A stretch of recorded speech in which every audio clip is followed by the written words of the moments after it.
पारुल और नितिन की हाल ही में शादी हुई होती है। पारुल के भाई संग्राम की इमेज बिल्कुल किसी डॉन की तरह होती है। अरे बहू, आज तो तू लेट उठ गई, लेकिन कल से ऐसा बिल्कुल मत करना। सुबह 9 बजे के पहले ही सारा नाश्ता बना लेना और उसके बाद घर के बाकी के काम निपटाना। और हाँ, 8 बजे तक आरती हो जानी चाहिए, इस बात का भी ध्यान रखना। अरे माँ जी, लगता है आप कुछ भूल रही हो। क्या बहू? अरे माँ जी, मैं एक डॉन की बहन हूँ, और अगर मेरे भाई को पता चलेगा कि मेरे ससुराल वाले मुझसे काम करवा रहे हैं, तो वो आप लोगों पे कितना गुस्सा हो सकते हैं। इस बात का आपको कोई अंदाजा भी है क्या? क्या? ये तो क्या कह रही है बहू? नितिन ने तो बोला था कि तेरा एक भाई है, लेकिन मुझे पता नहीं था कि वो एक डॉन है। ठीक है बहू, तू अपने भाई को कुछ भी मत बता।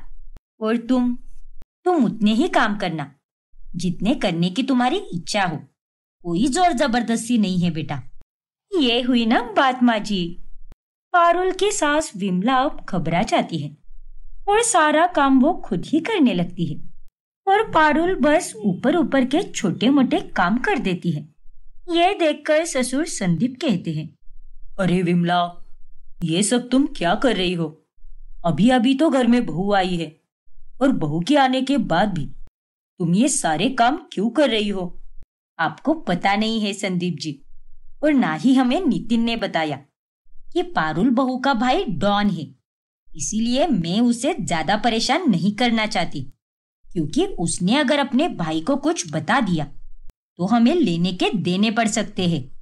क्या? हे भगवान, अब ये क्या नई मुसीबत है? वो भी अब चिंतित हो जाते हैं।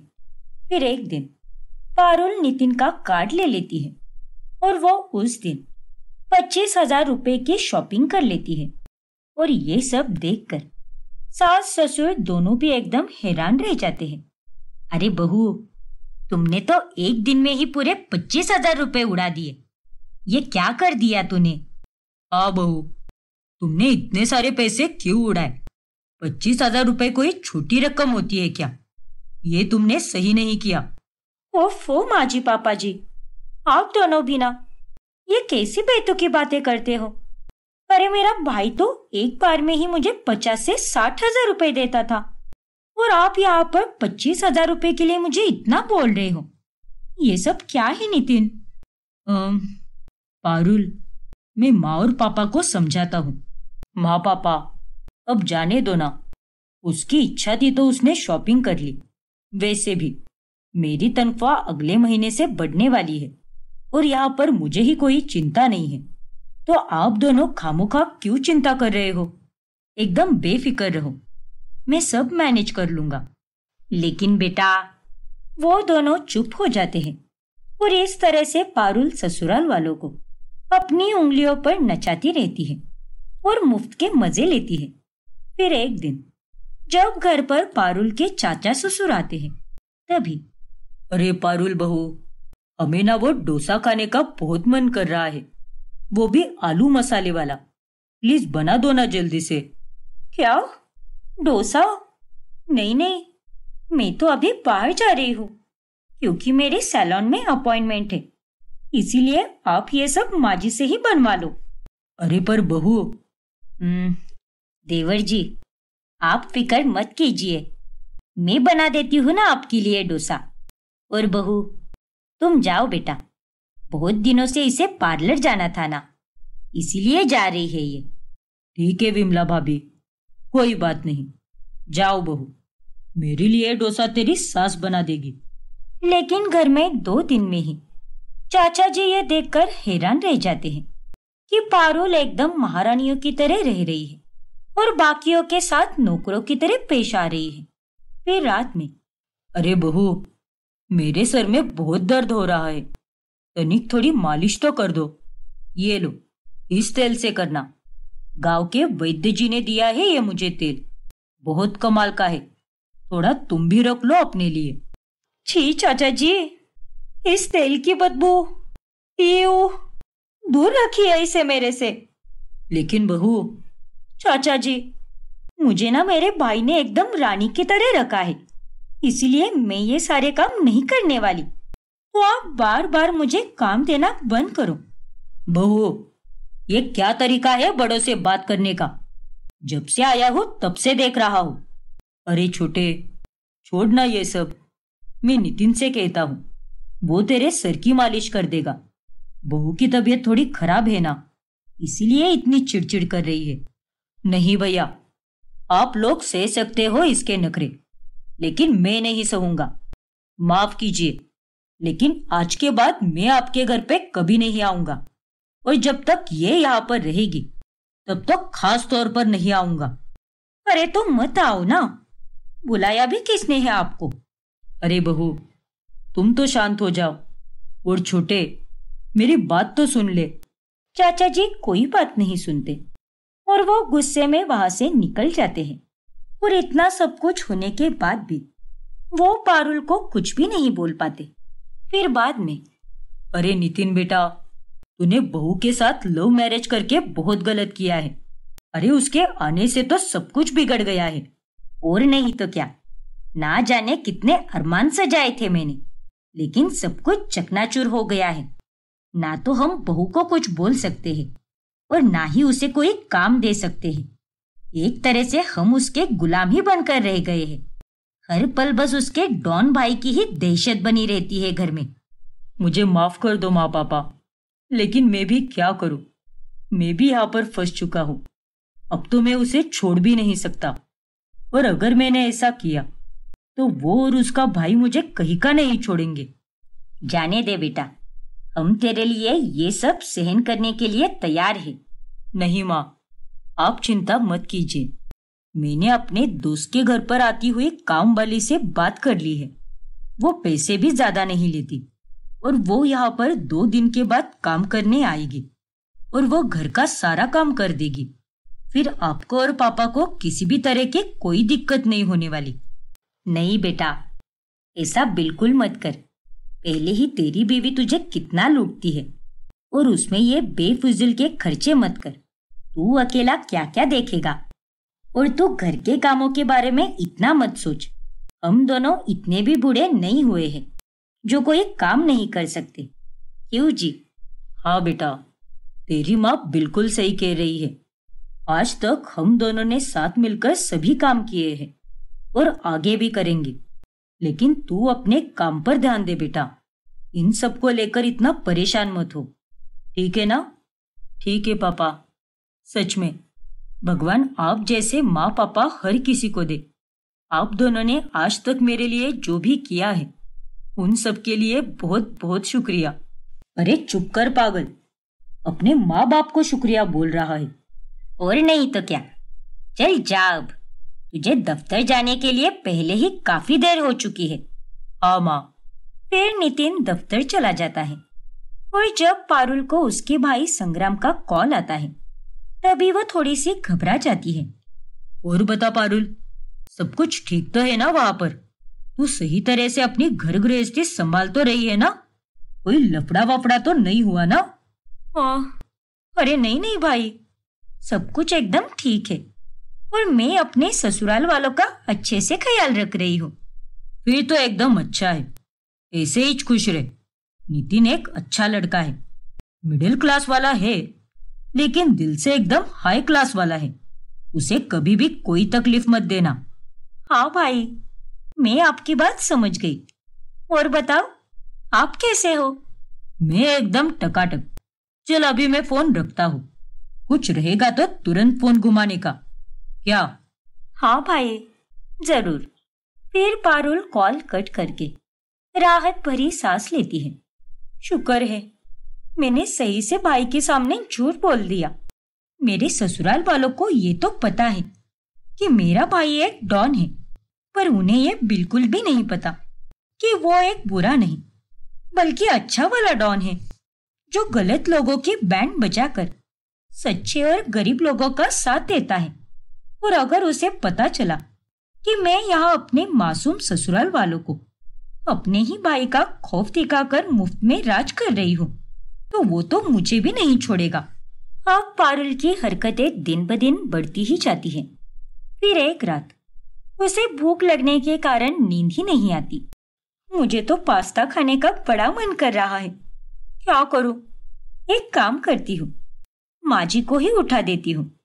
अब जब मैं पास्ता खाऊंगी तब जाकर ही मेरे पेट को और मेरे मन को शांति मिलेगी और फिर मैं चैन की नींद सो पाऊंगी। फिर रात में 2 बजे पारुल विमला को उठा देती है और वो उसे रसोई में लेकर जाती है। क्या हुआ बहू, तू मुझे रात के 2 बजे यहाँ रसोई में लेकर क्यों आई है? अरे माँ जी, मुझे पास्ता खाने का बड़ा मन कर रहा है, इसलिए आप प्लीज मेरे लिए पास्ता बना दीजिए ना। लेकिन बहू, मैं काफी थक चुकी हूँ और काफी नींद में भी हूँ, तो फिर ऐसे में मैं कैसे सब बनाऊं? ठीक है माँ जी, मत बनाइए, जाइए, जाकर सो जाइए। अच्छा अच्छा ठीक है बहू, बना देती हूँ मैं। अब क्या ही कर सकती हूँ मैं। तुम जाओ, थोड़ी देर अपने कमरे में जाकर बैठो। पास्ता बनने के बाद मैं तुम्हें बुला देती हूँ। ठीक है माँ जी, चलेगा। फिर बेशरम पारुल अपने कमरे में चली जाती है और बेचारी विमला आधी नींद में पास्ता बनाती है और वो पारुल को खाने को देती है। फिर अगली सुबह जब ये सारी बातें नितिन को पता चलती है, तभी पारुल, तुमने माँ से रात के 2 बजे पास्ता बनाया। अरे तुम्हें थोड़ी तो समझदारी होनी चाहिए ना। वो कोई तुम्हारी उम्र की नहीं है और आधी नींद में से उठाकर तुमने उनसे काम करवाया। मुझे ये बिल्कुल अच्छा नहीं लगा पारुल, आइंदा से ऐसा बिल्कुल मत करना प्लीज। नितिन, तुम ज्यादा अपना मुंह मत चलाओ और मुझे मत सिखाओ कि क्या करना चाहिए और क्या नहीं। जो मुझे सही लगेगा वो मैं सब करूंगी। अब जाओ यहाँ से, मुझे रेडी होकर बाहर जाना है। आज मेरी सहेली की बर्थडे पार्टी है। रात में 11 बजे तक मैं आ जाऊंगी वापस। क्या इतना लेट? देखो पारुल, आजकल पता है ना, जमाना ठीक नहीं रहा। लड़कियों का इतनी रात में अकेले बाहर रहना खतरे से खाली नहीं है। पर तुम ये बात समझ क्यों नहीं रही? नितिन यार, तुम ना सच में बहुत दिमाग खा रहे हो। अब बस भी करो और जाओ यहाँ से। और मैं कोई छोटी बच्ची नहीं हूँ, मैं अपना ख्याल खुद रख सकती हूँ। पारुल नितिन की एक नहीं सुनती और वो अपने मन की ही करती रहती है। ऐसे ही एक दिन जब उसके सास और ससुर की तबीयत खराब हो जाती है, तब भी पारुल उन पर रहम नहीं करती और वो उनसे खूब काम करवाती है। अरे बहू, विमला की हालत तो देखो, उससे काम मत करवाओ। अरे थोड़ा तो रहम करो हम पर। पापा जी, आप तो चुप ही रहिए और जाइए, मेरे कमरे की सफाई कीजिए, वरना मैं अभी के अभी मेरे भाई को फोन करूंगी और फिर उसके बाद क्या होगा ये तो आप अच्छी तरह से जानते हो। उस वक्त पारुल का भाई संग्राम अचानक से उससे मिलने वहां पर आया होता है और वो ये सब देखकर एकदम चौंक जाता है और समझ जाता है कि पारुल अपने ससुराल वालों को झूठ बोलकर उन्हें अपनी उंगलियों पर नचा रही है। बस कर पारुल, मुझे तेरे से ये उम्मीद बिल्कुल नहीं थी। अरे तू अपने ससुराल वालों के साथ कितना गलत करेली है। अरे मैं बाहर के जरूरतमंद लोगों की कितनी मदद करता हूँ और तू इधर अपने बेचारे ससुराल वालों को मेरा खौफ दिखाकर ये सब करेली है। छी भाई, मुझे माफ कर दीजिए भाई। इसका मतलब तुम एक अच्छे इंसान हो। हाँ काका जी, जरूरी नहीं कि हर डॉन बुरा ही हो। मैं तो एक अच्छा आदमी हूँ, लेकिन इसने आप सबकी नजरों में मेरी ऐसी छवि बनाई है कि आप लोग मुझसे डर जाए और ये आपको अपना गुलाम बनाए। पारुल बहू, तूने हमारे साथ ये बिल्कुल सही नहीं किया। लेकिन अब बस, बहुत हुआ। अब तू यहाँ पर नहीं रहेगी पारुल। तुझे मैंने तेरे पसंद के लड़के के साथ शादी करने के लिए हाँ की, लेकिन उसके बाद भी तूने ये सब किया। अब से तू अपने घर पे ही रहेगी, कहीं नहीं जाएगी तू, और यही तेरी सजा है। अरे नहीं भाई, ऐसा मत करो, मुझसे गलती हो गई और अब मुझे इस बात का पूरा एहसास हो चुका है। प्लीज मुझे अपनी गलती सुधारने का एक मौका दे दो भाई। मैं एक अच्छी बहू और बीवी बनकर दिखाऊंगी। प्लीज भाई, मुझे यहाँ से लेकर मत जाओ। पारुल खूब विनती करती है, जिसके बाद उसका भाई और उसके ससुराल वाले उसे सुधरने का एक आखिरी मौका देते हैं और वक्त के साथ साथ वो सच में सुधर जाती है और अपने ससुराल वालों की अच्छे से देखभाल करती है। शिवांगी अपनी ननंद तेजो, सास चंद्रिका, ससुर जगजीवन और पति वत्सल के साथ रहती है। उसकी ननंद तेजो काफी ढीली होती है। एक दिन की बात है। हे भगवान, अरे तुमने कमरे में कितना गंद मचा के रखा है तेजो। अब तुम कोई पालने में पलने वाली दूध पीती बच्ची नहीं रही हो। इतनी बड़ी घोड़ी हो गई हो, फिर भी कितनी ढीली हो, कामचोर कही की। ए शिवांगी बहू, मेरी लाडली बेटी से जबान संभाल कर बात कर, वरना एक कंटाप लगाऊंगी ना तो सीधे कानपुर पहुंच जाएगी। हाँ नहीं तो। माँ जी, ये सब आपके ही ढील देने के कारण हुआ है। अरे इसके कमरे की सफाई तो मैं रोज ही करती हूँ, पर इसे भी तो छोटे मोटे काम करने चाहिए ना। अब ये देखो कपड़े कल से यहीं पर पड़े हैं, कितने बास मार रहे हैं। ऐसा नहीं कि इन्हें सही से बाथरूम में धोने डाल दे। और ये देखो, फोन पे बात करने के चक्कर में इसने तो नोट्स को भी कहाँ फेंक दिया है। ये तो सरस्वती माँ का अपमान है माँ। अरे भाभी, ये तो कितने मामूली काम है और इन्हें करके आपकी कोई कमर नहीं टूटने वाली। अरे मेरे पास अब बस यही काम रह गया है क्या? मुझे घर में और भी ढेर सारे काम होते हैं और इतना ही है ना तो अपने लिए कोई पर्सनल असिस्टेंट रख लो तुम। शिवांगी बहू, अभी मेरी तेजो की ये सब करने की उम्र नहीं है। शादी के बाद तो इसे ये सब करना ही है। तुझे इसकी आजादी और इसकी अच्छी जिंदगी देखकर जलन होती है क्या, जो तू हमेशा इसे इतना सुनाती रहती है? कुछ भी माँ जी। अरे मैं क्यों जलूं इससे? आखिर ऐसा क्या है इसमें जलने लायक? और मैं तो इसकी भलाई के लिए ही बोल रही थी, ताकि इसे आगे जाकर कोई दिक्कत ना हो। अगर ये अभी नहीं सीखेगी तो कब सीखेगी? देखिए भाभी, आपको मेरे भविष्य की चिंता करने की कोई जरूरत नहीं है। आप बस अपना काम करो और फूटो यहाँ से। और नहीं तो क्या, अरे शादी के बाद जो भी होगा वो हम देख लेंगे, लेकिन तू इसमें अपनी नाक मत घुसा। इस तरह से उन तीनों की आपस में तू में हो जाती है। फिर एक दिन जब सभी घर वाले बाहर गए होते हैं, तभी तेजो एक बहुत ही महंगे रेस्टोरेंट से खाना मंगवाती है। और जब उसके घर वालों को ये बात पता चलती है तब वो बहुत गुस्सा होते हैं। ये क्या है तेजो, तुमने पूरे 2000 का खाना मंगवाया था। अरे इतने महंगे रेस्टोरेंट से खाना मंगवाने की क्या जरूरत थी तुम्हें? वत्सल भाई, ये आप कैसी बातें कर रहे हो? अब भूख लगी थी इसीलिए मंगवाया मैंने। भूखी मर जाती क्या फिर मैं? अरे कोई सस्ता रेस्टोरेंट भी तो देख सकती थी ना तुम। और उससे भी बेहतर ये होता कि तू अपनी भाभी से खाना बनाना सीख जाती। अगर आज तुझे खाना बनाना आता तो ये इतने सारे पैसे खर्च ही नहीं होते। हाँ तेजो, पापा जी एकदम सही कह रहे हैं। तुम्हें अब खाना बनाना सीख लेना चाहिए। अरे चिल करो आप लोग, सिर्फ 2000 ही तो खर्च हुए हैं। कौन से मैंने लाखों का नुकसान किया है आपका, जो आप तीनों मुझे इतना सुना रहे हो? लेकिन तेजो, तुम्हें खाना बनाना सीखने में आखिर क्या दिक्कत है? आज नहीं तो कल तो तुम्हें सीखना ही होगा ना, तो आज ही सीख लो इसे। सीखी हुई कोई भी बात व्यर्थ नहीं होती, कभी ना कभी काम तो आ ही जाती है। और शादी होने के बाद तो घर में खाना तुम्हें ही बनाना होगा, तब क्या करोगी तुम? वत्सल बिल्कुल सही कह रहा है। अरे अपने ससुराल वालों को बाहर से खाना मंगवा कर दोगी क्या? तुम्हें भी तो कुछ आना चाहिए ना। अरे क्यों चढ़ रहे हो मेरी फूल सी बेटी पर? खाना ही तो खाया है ना उसने उन पैसों का, थोड़ी ना कोई नशा किया है या फिर कोई फालतू का खर्च किया है। मेरी बेटी पर चिल्लाना बंद करो और जाओ अपने अपने काम पर ध्यान दो तुम तीनों।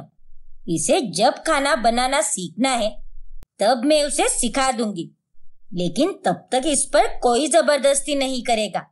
ये किसी की कठपुतली नहीं है, समझ गए आप तीनों?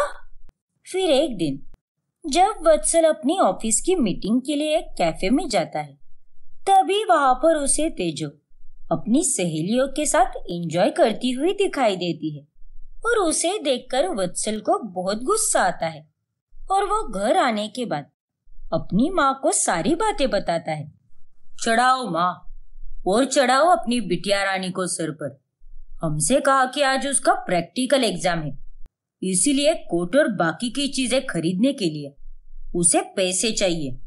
लेकिन ये मैडम तो कॉलेज बंक करके कैफे में जाकर तफरी कर रही थी। नहीं माँ, मैंने कोई कॉलेज बंक नहीं किया है। आज हमें कॉलेज से जल्दी छोड़ दिया था, इसीलिए हम लोग कैफे गए थे। झूठ मत बोलो तेजो। अरे पड़ोस की शीना भी पढ़ती है तुम्हारे कॉलेज में, और वो तो अभी थोड़ी देर पहले ही आई है। मैंने खुद देखा उसे। चंद्रिका, तुम्हारे लाड़ प्यार के कारण ही तेजो बिगड़ती जा रही है। इसे इतनी भी ढील मत दो कि ये उस दिशा में चली जाए जहां इसे जाना नहीं चाहिए। फिर वही बात, अरे आप सबको मेरी बेटी से क्या तकलीफ है? और तेजो अगर कैफे में चली भी जाती है तो कौन सी आफत आ गई?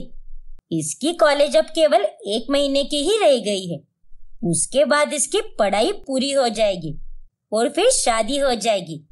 तो फिर शादी से पहले इसे जो भी करना है वो इसे करने दीजिए। क्यों इसके रास्ते में काली बिल्ली बन के आते हो आप सब? और नहीं तो क्या, मुझे तो आप सबसे कोई बात ही नहीं करनी। वाह बेटी वाह, उल्टा चोर कोतवाल को डांटे। फिर एक दिन शिवांगी तेजो को एक लड़की को उसके नोट्स देते हुए देख लेती है। ये ले पायल, ये सारे नोट्स कंप्लीट करके दे देना मुझे। मैं तुझे पैसे तो दे ही दूंगी, लेकिन उस पर एक बर्गर की ट्रीट भी दूंगी। लेकिन तेजो, अगर सरिया मैम को हैंड राइटिंग देखकर मुझ पे कोई शक हुआ तो? नहीं बाबा, तू ही अपने नोट्स कंप्लीट कर। अरे नालायक लड़की, अगर मुझे ही ये नोट्स कंप्लीट करने होते तो मैं तुझे क्यों देती? फिर देख, तुझे ही ये कंप्लीट करना होगा, क्योंकि मुझसे तो ये बोरिंग काम होने से रहा। जैसे हैंड राइटिंग आती है वैसे कर, लेकिन ट्राई करके थोड़ी अलग हैंड राइटिंग आए। ठीक है तेजो, चलेगा। मुझसे जैसा भी होगा मैं वैसा करूंगी। उन दोनों की सारी बातें शिवांगी सुन लेती है। अच्छा, तो इसका मतलब ये मोहतरमा अपने काम दूसरों से करवाती है। फिर शिवांगी उसकी सहेली का पीछा करती है और उसे अपने घर पर लाती है। फिर वो शिवांगी के खौफ से तेजो का सारा सच उगल देती है। हाँ, तेजो ने ही बोला था मुझे कि अगर मैंने उसके नोट्स लिख दिए तो वो मुझे कुछ पैसे देगी और साथ ही बर्गर की ट्रीट भी देगी। क्या? तेजो, ये मैं क्या सुन रहा हूँ? तेजो, अपना काम दूसरे से कराते हुए तुम्हें जरा भी शर्म नहीं आती क्या? निर्लज्ज लड़की। अरे हद है तेजो, तुम तो अपनी जिम्मेदारी भी नहीं उठा सकती, और तुम अभी ही ऐसा कर रही हो तो आगे जाकर जब तुम पर अपने पति की, सास ससुर की और बच्चों की जिम्मेदारियां आएगी तब क्या करोगी तुम? उन जिम्मेदारियों को किस पर थोपोगी तुम? देखो तेजो, तुम्हें हम सबकी बातें कड़वी लग सकती है, लेकिन अगर तुम इतनी ही ढीली और कामचोर रहोगी तो लाइफ में कभी आगे नहीं बढ़ पाओगी, ना ही करियर में और ना ही अपनी निजी जिंदगी में। क्यों चंद्रिका, अब क्या हुआ? तुम्हारे मुंह में दही जम गया है क्या? वैसे तो बड़ा बोलती रहती हो। उन तीनों की बात सुनकर तेजो और चंद्रिका किसी से कुछ भी नहीं बोलती, क्योंकि इस बार तेजो की गलती सरेआम सबके सामने आ चुकी थी। लेकिन इस सब के बावजूद भी चंद्रिका तेजो का साथ नहीं छोड़ती। फिर रात में जब तेजो घर के बाहर बैठी होती है तभी वो उसके पास चली जाती है। ये ले बेटा, मैंने तेरे लिए पैनकेक बनाया है, तुझे बहुत पसंद है ना? खा बेटा, और तू चिंता मत कर। कोई चाहे कुछ भी कहे, लेकिन मैं तेरे साथ हमेशा रहूंगी। थैंक यू सो मच माँ। अब ऐसे ही समय बीतता जाता है और तेजो जैसे तैसे कॉलेज पास आउट कर लेती है, लेकिन तेजो की हरकतों में कोई सुधार नहीं आता और इसीलिए जगजीवन और वत्सल उसके लिए लड़के देखना शुरू कर देते हैं। और एक दिन उसके लिए एक बहुत ही अच्छे घराने का रिश्ता आता है। नितिन नाम का लड़का अपनी माँ अनुप्रिया के साथ तेजो को देखने आता है। वो एक बहुत ही बड़ा बिजनेसमैन होता है। तभी चंद्रिका मेहमानों से झूठ कहते हुए उन्हें नाश्ता परोसती है। लीजिए ना अनुप्रिया जी, ये ढोकला और ये समोसे मेरी ही बेटी ने बनाए हैं। वो तो एकदम सर्वगुण संपन्न लड़की है और मेरी बेटी के जैसे लड़की आपको तो पूरी दुनिया में कहीं भी नहीं मिलेगी। हे भगवान, ये माँ जी तो फिर शुरू हो गई। बेटी में तो एक भी गुण नहीं है, लेकिन माँ जी तो उसके तारीफ के पुल ही बांधे जा रही है। अच्छा जी, ऐसी बात है क्या? जी, वैसे हम काफी अमीर है, घर में सभी चीज के लिए नौकर चाकर भी है, लेकिन हम यही चाहते हैं कि हमारी बहू हमारे घर पर खुद से खाना बनाए। आज तक हमारे घर पर रसोई के लिए हमने कोई भी नौकर नहीं रखा है, क्योंकि रसोई एक घर का पवित्र स्थान होता है। इसीलिए वहां पर घर की बहू ने ही आज तक खाना बनाया है। आपकी बेटी अगर इतना ही स्वादिष्ट खाना बनाती है तो मैं उसे अपने आंखों से देखना चाहूंगी कि वो खाना कैसे बनाती है। कोई भी छोटी मोटी डिश बनाकर दिखाओ बेटा। क्या? ठीक है अनुप्रिया जी, चलिए। चलो तेजो बेटा, घबराओ मत। जैसे तुमने हमारे लिए खाना बनाया है, वैसे ही इनके लिए भी बनाकर दिखाओ। चंद्रिका भी तेजो के साथ जाने लगती है। तभी अनुप्रिया उसे रोक लेती है। अरे चंद्रिका जी, आप यहीं पर रुक जाइए। वैसे भी मैं अपने होने वाली बहू से अकेले में कुछ बातचीत करना चाहती हूँ। तो चले तेजो, आज तो हम दोनों ही जाएंगे रसोई में। क्या? मेरा मतलब ठीक है जी, आप जाइए। फिर रसोई में जाने के बाद तेजो के पसीने छूटने लगते हैं। तो बताओ तेजो, क्या बनाओगी तुम? देखो बेटी, मैं तुम्हें कोई परेशान नहीं करना चाहती, बस मसाला चाय ही बनाकर दिखा दो। अब ये सब खाकर थोड़ी सुस्ती भी आ गई है ना, इसीलिए मुझे चाय पीने का मन कर रहा है। ठीक है अनुप्रिया आंटी, मैं बना दूंगी। फिर तेजो एक पतीले में पानी भरकर उसे गैस पर चढ़ा देती है, लेकिन उसे तो गैस ऑन करने भी नहीं आता। अरे क्या हुआ तेजो, किस सोच में पड़ गई तुम? गैस तो ऑन करो। वो दरअसल तेजो अब ऐसे ही 2 से 3 मिनट तक गैस के सामने ही खड़ी रहती है और अनुप्रिया समझ जाती है कि तेजो को कुछ भी नहीं आता। फिर वो बाहर आकर बहुत गुस्सा हो जाती है। अरे कितनी झूठी और मक्कार हो आप चंद्रिका जी, आपकी बेटी को तो गैस भी ऑन करने नहीं आता। क्या करेगी ये मेरी घर की बहू बनकर? हमें नहीं जोड़ना ऐसी लड़की के साथ हमारे नितिन का रिश्ता। जिस लड़की को गैस भी ऑन करने नहीं आता, वो घर गृहस्थी को क्या संभालेगी? अरे नहीं अनुप्रिया जी, शायद आपको कोई गलतफहमी हुई है। मेरी बेटी थोड़ा डर गई होगी। मेरी बात तो सुनिए। अनुप्रिया उसकी कोई बात नहीं सुनती और अपने बेटे नितिन को लेकर वो वहां से चली जाती है। देखा ना चंद्रिका, अब आई कि नहीं तुम्हारी अकल ठिकाने पर। इसीलिए कह रहे थे हम सब कि मत चढ़ाओ इसे इतना सर पर, मत दो इसे इतनी ढील, लेकिन नहीं, तुमने तो हमारी कोई बात नहीं सुनी। अरे इसको बिगाड़ने में तो सबसे बड़ा हाथ तुम्हारा ही है चंद्रिका। तेजो, अगर तुम पहले ही हम सबकी बातें मान लेती तो आज ये नौबत ही नहीं आती। देखा ना तुमने, अनुप्रिया जी ने तुम्हें कितना कुछ बोला। और नहीं तो क्या, अरे हम सब तो तुम्हें पागल नजर आ रहे थे, लेकिन आज देखो खुद ही दूसरों के सामने पागल साबित हो चुकी हो तुम। सबकी बातें सुनकर तेजो को अपनी गलती का एहसास हो जाता है। मुझे माफ कर दीजिए आप सब, ये सब मेरी ही गलती के कारण हुआ है। ना तो मैं इतनी ढीली रहती और ना ही आज ये सब होता। और इन सब में सबसे बड़ी गलती तो मेरी ही है, क्योंकि मैंने ही इसके हर एक गलत काम में इसका साथ दिया है और इसे बढ़ावा दिया है। हाँ माँ, अब जो हुआ सो हुआ, लेकिन अब से मैं अपने आप को पूरी तरह से बदलने वाली हूँ। अब मैं भाभी की तरह बिल्कुल होशियार और समझदार बनूंगी और हर एक काम को फुर्ती से और लगन से करूंगी और अपने जीवन में बिगड़ी हुई हर एक चीज को मैं ठीक करके ही रहूंगी। तेजो उस दिन ठान लेती है और वो फुर्तीली बनकर हर एक काम लगन से करती है और अपने जीवन में खूब आगे जाती है। सौम्या की शादी उसके कॉलेज के दोस्त पार्थ से होती है। उसके ससुराल में उसकी सास बेला और ससुर मनोज होते हैं। सौम्या और उसके पूरे ससुराल वालों में सबका रंग काला ही होता है।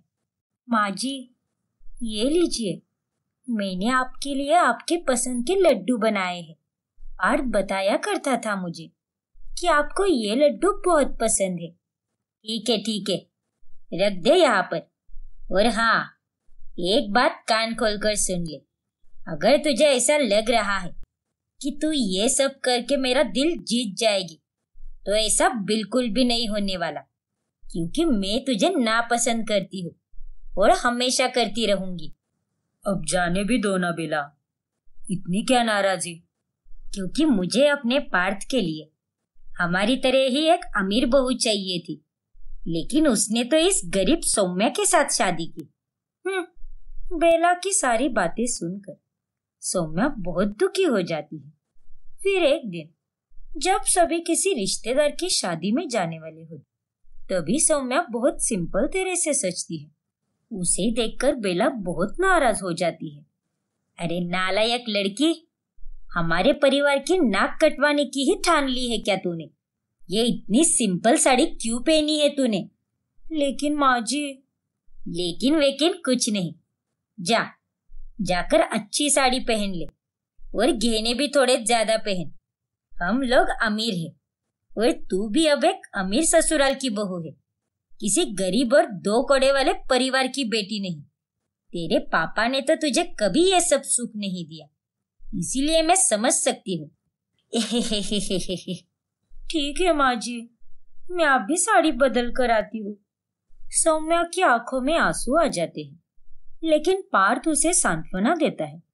सौम्या, माँ तो ऐसी ही है, उन्हें ठीक होने में और तुम्हें एक्सेप्ट करने में थोड़ा समय लगेगा, और मैं जानता हूँ कि एक दिन वो जरूर आएगा जब वो तुम्हें अपने मन से स्वीकारेगी, क्योंकि तुम तो हो ही इतनी अच्छी और मैं तो तुम्हारे साथ हमेशा ही हूँ। सो डोंट वरी, सब ठीक हो जाएगा। Thank you Parth. ऐसे ही महीने गुजर जाते हैं और देखते ही देखते 1 साल पूरा हो जाता है।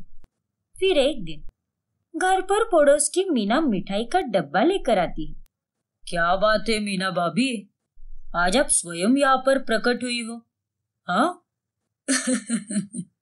आप तो बड़े मजाकिया हो गए हो। हाँ?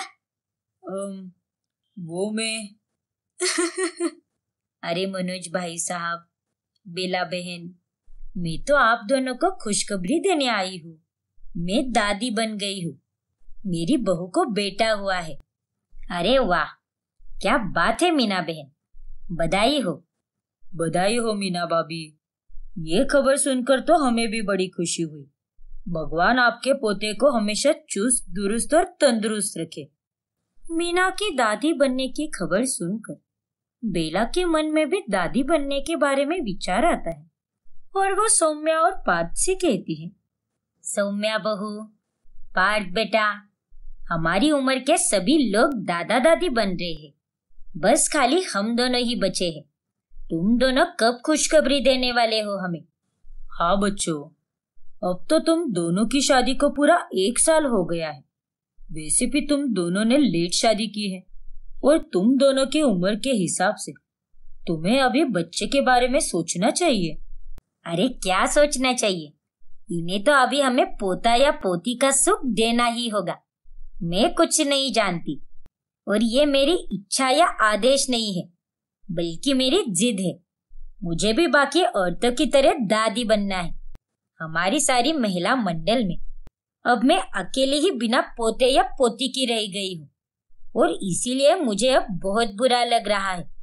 ठीक है माँ जी, आप और पापा जी दोनों भी बिल्कुल सही कह रहे हो। मैं और पार्थ आप दोनों की बात को ध्यान में रखेंगे। हाँ माँ पापा, आप चिंता मत कीजिए। फिर पार्थ और सौम्या बच्चा प्लान करते हैं, लेकिन वो हो ही नहीं पाता और जब उन्हें कोई रिजल्ट नहीं मिलता है तब वो दोनों घबरा जाते हैं और डॉक्टर के पास चले जाते हैं। तभी चेकअप के बाद, देखिए पार्थ जी, सौम्या जी, मैंने आप दोनों के भी रिपोर्ट्स देखे हैं और मैं आपको ये बताना चाहता हूँ कि सारी कमी पार्थ में ही है। क्या? हाँ, पार्थ जी के शरीर में कुछ कमियां हैं जिनके कारण वो कभी पिता नहीं बन सकते। डॉक्टर की बातें सुनकर पार्थ और सौम्या दोनों डर जाते हैं। सौम्या, मुझे लगता है कि हमें घर पर ये बात बता देनी चाहिए कि हम दोनों कभी माँ बाप नहीं बन सकते। अरे नहीं पार्थ, ऐसा मत करो।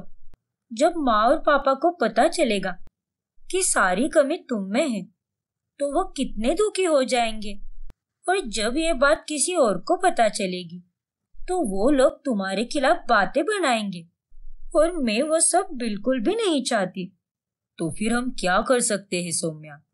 हमारे पास दूसरा कोई रास्ता भी तो नहीं है। देखो पार्थ, हम घर पर कुछ और बता देते हैं ना, जैसे कि मैं बांझ हूँ। एक औरत को वैसे भी कुछ ना कुछ बोला ही जाता है और बांझ होने के बाद में बाकी लोगों की बातें सुन लूंगी, उससे मुझे कोई फर्क नहीं पड़ेगा। लेकिन मैं ये बिल्कुल भी नहीं चाहती कि तुम्हें किसी की बातें सुननी पड़े और लोगों के सामने शर्मिंदा होना पड़े। लेकिन सौम्या, मेरी कमी के कारण तुम अपना माँ बनने का हक खुद से क्यों छीन रही हो? हर औरत का एक सपना होता है कि वो अपनी कोख में एक नन्ही जान को पाले और उसे जन्म दे। हम टेस्ट ट्यूब बेबी कर सकते हैं, पर मेरे कारण तुम माँ बनने का सुख मत खो। क्या? Test tube baby? हाँ सौम्या, वो बच्चा मेरा अंश तो नहीं होगा, पर तुम्हारा तो होगा ना, और हम दोनों एक ही हैं। क्या तुम्हारा और क्या मेरा। वो बच्चा हम दोनों की जान होगा, हमारी धड़कन होगा। ठीक है पार्थ, अगर तुम्हें इससे कोई दिक्कत नहीं है तो मुझे भी कोई प्रॉब्लम नहीं है। पर सौम्या और पार्थ उनकी टेस्ट ट्यूब बेबी वाली बात घर वालों को नहीं बताते और Saumya test tube baby plan करती है। लेकिन सास और ससुर को तो यही लगता है कि बहू के कोख में पल रहा बच्चा पार्थ और उसका ही अंश है। अरे वाह वाह वाह सौम्या बहू, तूने मुझे दुनिया की सबसे बड़ी खुशी दी है। मैं तुझे बता नहीं सकती कि आज मैं कितनी ज्यादा खुश हूँ। अरे बेला, तुम क्या पिछले जन्म में गिरगिट थी क्या, जो पल पल में रंग बदलती रहती हो? सच में, पहले तो तुम सौम्या बहू से कितनी नफरत करती थी, पर आज अभी अचानक से प्यार जाग गया तुम्हारा। आप चुप रहिए। अब सौम्या बहू मुझे दादी बनने का सुख दे रही है तो मैं उसके लिए इतना प्यार तो कर ही सकती हूँ ना। चल बहू, अब तू बिस्तर पे ही रहेगी और आज से मैं तेरी सेवा करूंगी। घर में सभी लोग बहुत खुश होते हैं, लेकिन 4 महीनों बाद अचानक से एक दिन पार्थ को हार्ट अटैक आ जाता है और वो सबको इस दुनिया से छोड़कर चला जाता है, जिसके बाद बाकी के 5 महीने सबके लिए बहुत कठिन होते हैं। लेकिन 9 महीने पूरे होने के बाद सौम्या एक गोरी बेटी को जन्म देती है। मुबारक हो, बेटी हुई है। अरे वाह, भगवान का लाख लाख शुक्र है कि सब कुछ अब सही होने जा रहा है।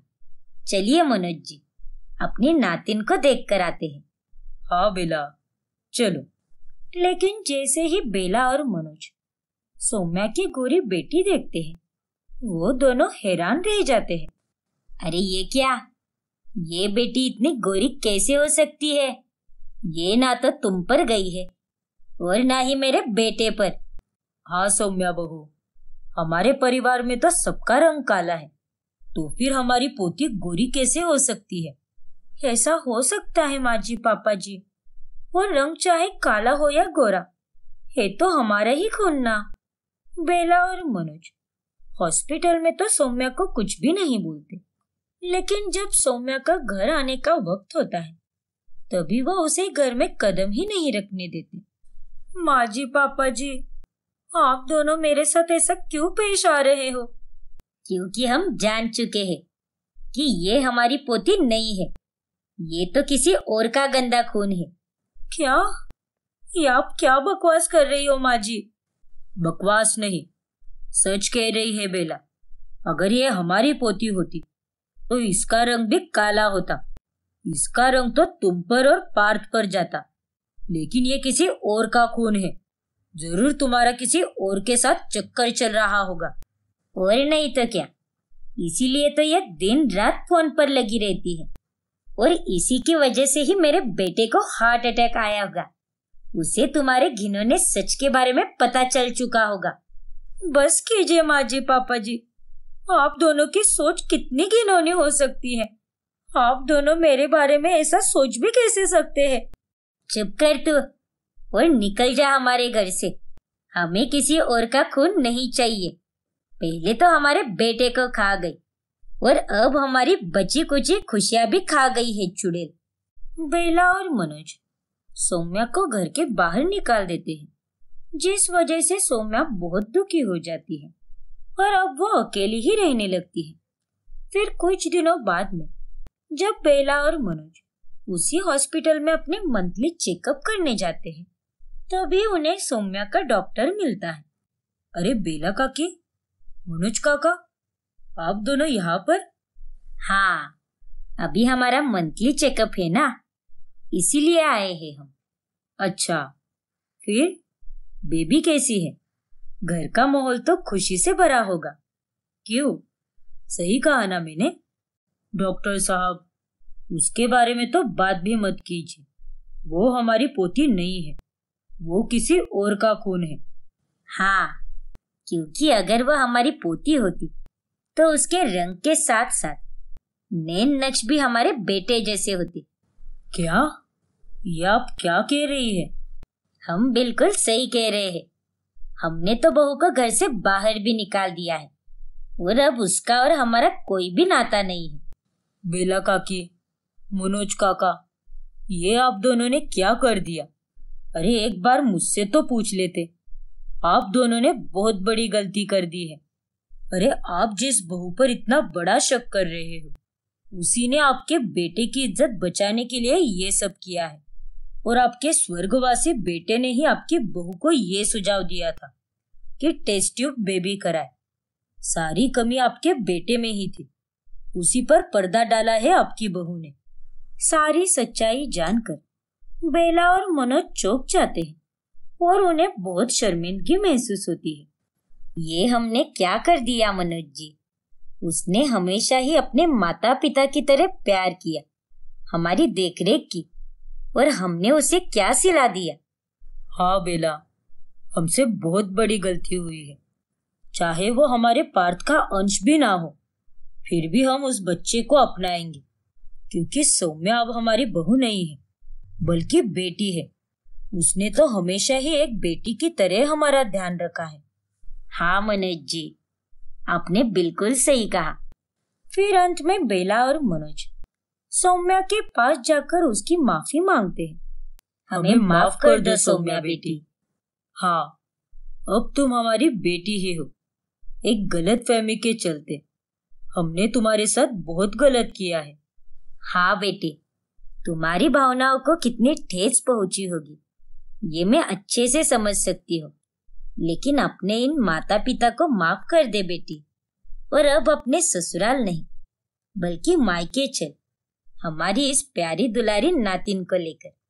बेला और मनोज की बातें सुनकर सौम्या बहुत भावुक हो जाती है और वो उन दोनों को माफ कर देती है, जिसके बाद बेला और मनोज उसे और उसकी बेटी को अपने घर लेकर जाते हैं और सभी मिलकर प्यार से रहने लगते हैं।